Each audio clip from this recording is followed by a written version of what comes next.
That's what I'm talking about. Babe. Yeah. I just want to share that I'm feeling really good this week. Is that true?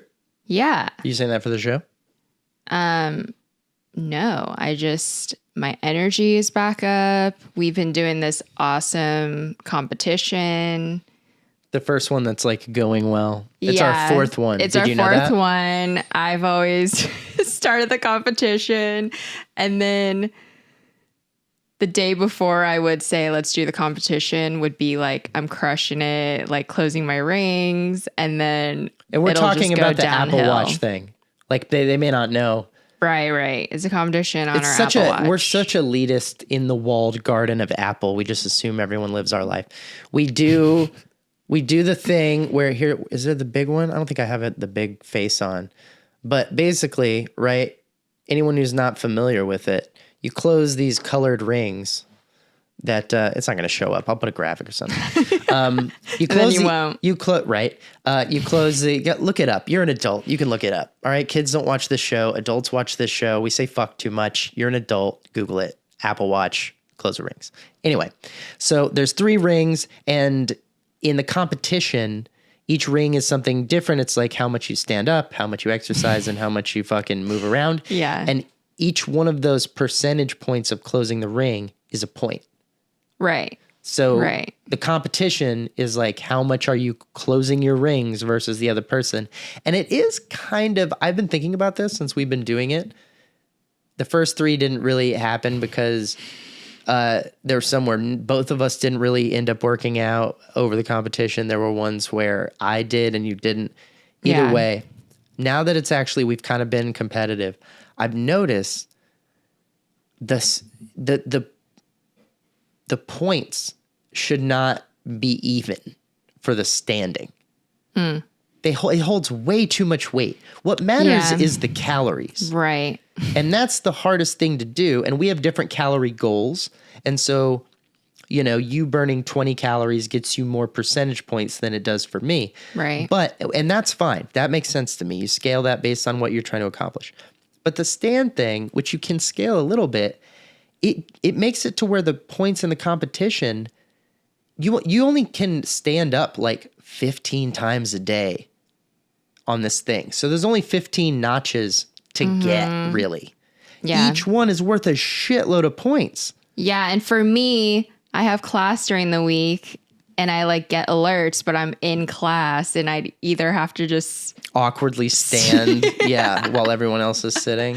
Or like turn my camera off for a minute, hoping it'll like register in a minute. Right.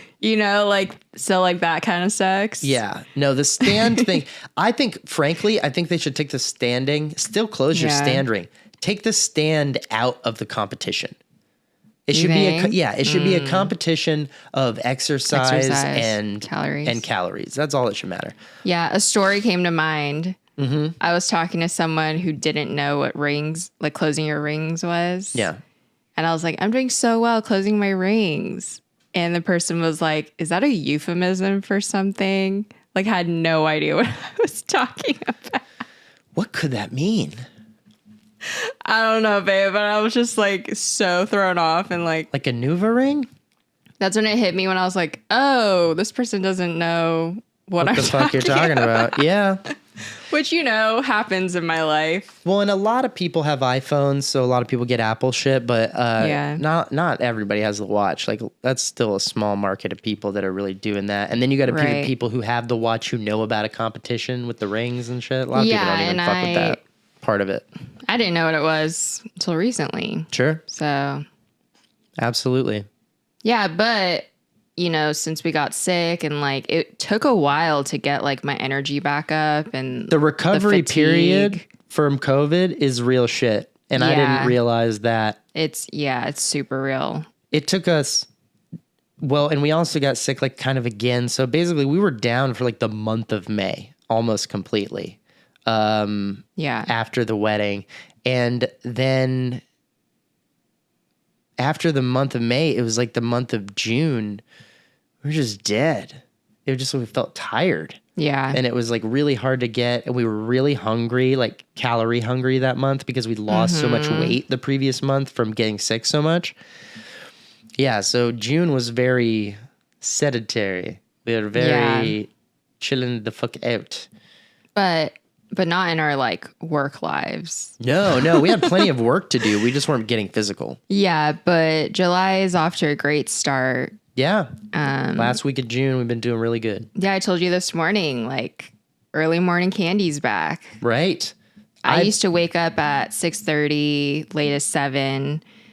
But ever since I got COVID, like I started waking up closer to like 8:30. Like it was a struggle sometimes to get out of like bed. right before your 9 o'clock stuff. Yeah. Right. But now I'm like up at it with energy, like ready to get out of bed, which That's is awesome. such a great feeling. Yeah. And it really is. I've been trying to tell, so many people in my life that is the key. And as someone who was fat and became not fat, and you were heavier than you are now a few years ago, I would say enough that it merits, like, if you look at a side-by-side comparison, you're like, that girl's life is different. Yes. For sure. Yes. Because that's something that people I don't think realize is when you lose weight, a lot of weight, your life is different. Not as a result. It has to be different or you will not lose it. So your life when you see someone who's gone through that transformation, they didn't just like start going to Subway every week and then fucking, a few years later, they're like, I'll live the same life except I go to Subway. It's like, no, dude. It's got to be different on a few different fronts, at least a little bit. You may not have to go hard on one or the other, but one of those things has gotten dramatically different. And it is a trickle down thing. You wonder how these people, they're like these Hollywood celebrities stay good looking all of the time. Some of it is genetics and some of it is like starving themselves or taking steroids or crazy shit. But a lot of it is just once you get pretty healthy, it's a lot easier to stay pretty healthy. Yeah, and it's also a mindset. Like in our program, we talk about self-care a lot. Right. Like to a point where we're like, we get it. We have to take care of ourselves. Yeah, for sure. And, like a lot of people in my class are like, I'm sick of talking about this. Yeah. Because in grad school, we don't have time for self-care. And I get that, to a degree, but it really is a mindset switch. Like once I decided this week that I'm going to spend 30 minutes at least of some kind of exercise, whether it's yoga or core workout, like anything, just to get my body moving for 30 minutes makes such a drastic difference. Because it's like your mindset feels stronger, your energy's up. Even though, like, obviously, I have an ice cream problem. Like when I'm stressed or like I just need ice cream. I want ice cream a lot. And so I can still have ice cream once or twice a week, maybe, but I'm doing the exercises daily.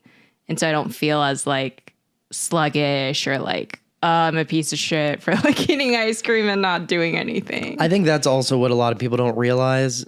Again, as people who have been way less healthy in our past than we are now, I've put on weight since the wedding. I like dropped a lot from the COVID and stuff. And then June, I know I've put on probably like 8 or 10 pounds probably definitely since I was at my lowest, post COVID. Like, but it was just because of a lack of activity combined with it. You really only have to do pretty good at both and you're good when you're younger. Yeah. Like, under the age of 50, you just have to do a little bit of both. If you do nothing on either one, if you eat shit all the time and you don't exercise at all, or you exercise, but you're like a little, but you're eating shit all the time, or if you're eating pretty good, but you never, ever fucking exercise, those 3 combinations, you'll fail.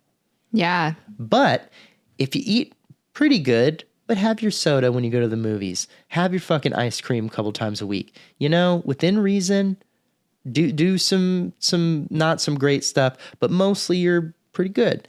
And you do a little exercise. Yeah. You don't have to go to the gym for fucking 2 hours a day or even 1 hour a day. Yeah.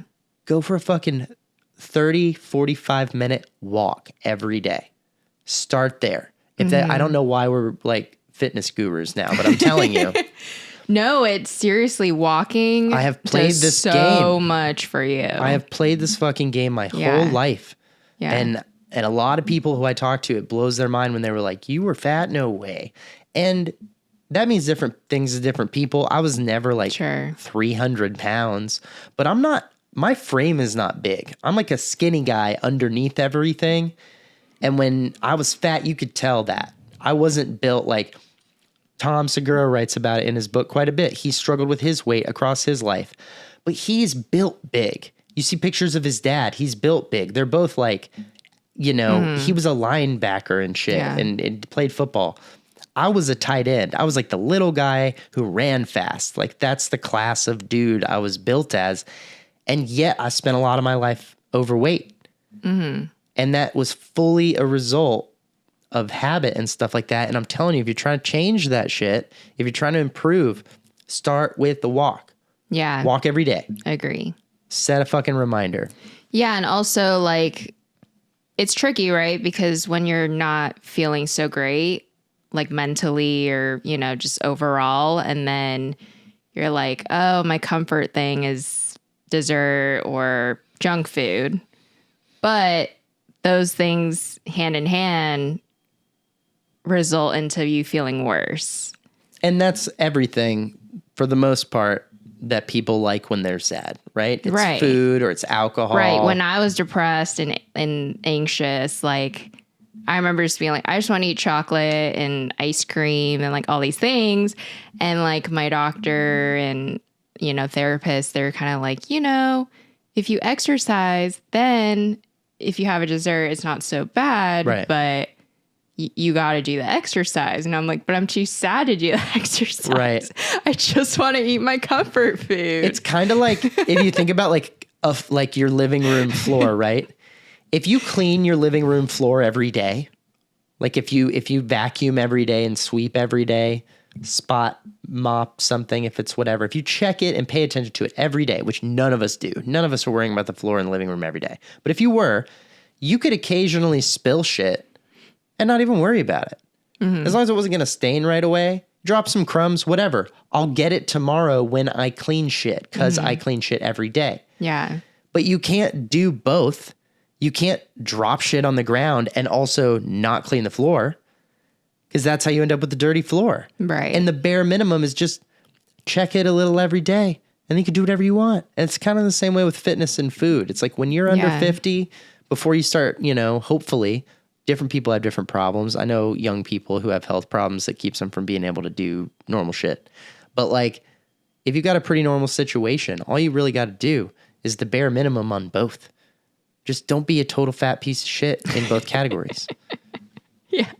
It took me years to really find a good balance for me. And also, like, everyone's different, you know? Right. Like, you have to take that into account. For sure. Like, my regimen might not be beneficial for other people. But that's why I say start with a walk, because you can go so many places from that. You and I don't like to do the same workouts all the time. And then sometimes we do. Yeah. You like doing these dance yoga. workouts? Oh, the dance. Yeah. That's been really fun. Love doing the dance with the guy on Shout screen. out to Ben. What up, Ben? At the Apple Plus Fitness Studio Plus or whatever the fuck. He's in great. Santa Monica. We love Ben. I like walking. I'm a big fan of walking. I like to go on long walks outside. I have a large is not the right word. I have a big capacity for walking. Like I can walk miles and miles, like the way people can run really far. Like, did you use endurance? Maybe. In that sentence. But I'm not pushing myself that far. I mean, I guess it's endurance in the long run, yeah. But like, I think I could, if I had the right shoes and I trained for it a little bit, I think I could like walk like marathon lengths over time, like to another state or something. Like I could do that. I couldn't run it because I'm just not a big runner. I might have a light jog every now and then to loosen up the ankies. I hate running. I know. But a lot of that's, you have a specific situation. Yeah. Yeah. You get things bouncing around and... Anyway. if it helps you, babe, I have the same problem. I have to tape my shit down so that I can run. So we're both dealing with it. Vibing and thriving.